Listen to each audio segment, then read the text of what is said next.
Congress party అధికారంలోకి వచ్చినాక ముస్లింలకే కేవలం కాలేజీలు కట్టించుడు, స్కూళ్ళు కట్టించుడు, ఒక వర్షన్ పద్ధతులనే కాంగ్రెస్ పార్టీ పోతా ఉన్నది.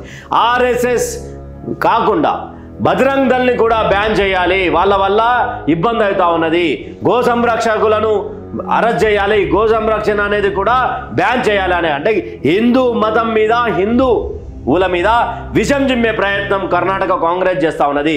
అయితే ఈయన లాస్ట్కి ఏమంటాడు, ఆర్ఎస్ఎస్లో ఉన్నటువంటి వాళ్ళు కావచ్చు, బీజేపీలో ఉన్నటువంటి వాళ్ళు కావచ్చు, బజరంగ్ దళ్లో ఉన్నటువంటి వాళ్ళు కావచ్చు, వివిధ రకాలుగా హిందూ సనాతన ధర్మానికి సంబంధించినటువంటి రక్షకులుగా ఉన్నటువంటి వాళ్ళంతా గోమూత్రం తాగాలి, అప్పుడే మేము సైలెంట్ అవుతాం. అరే నువ్వెవనివి గోమూత్రం తాగాలనా వద్దా అనేది మా ఇష్టం. గోమూత్రం వల్ల ఎన్ని లాభాలు ఉన్నాయో తెలుసా?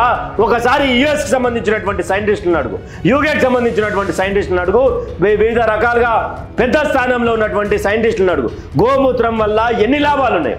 గోమూత్రం తాగుతూనే సైలెంట్ అయితే ఎవనివి నువ్వు? అదే కర్ణాటక కాంగ్రెస్లా ముస్లిం వాళ్ళు రోడ్ల మీద నమాజులు చేయొద్దనే ఒక ఆర్డర్ ఇవ్వగలుగుతావా? ఓ జీవపాత్ చేయగలుగుతావా? ఇష్టారీతిన వేరే దేశపు జెండాలు పాకిస్తాన్లో ఎగరకూడదు, పాకిస్తాన్ జెండాలు ఎగరకూడదు, పాకిస్తాన్ జెండాలు ఎగరదు కర్ణాటకలో ఒక ఆర్డర్ తీసుకొచ్చే దమ్ము కాంగ్రెస్ పార్టీకి ఉన్నదా?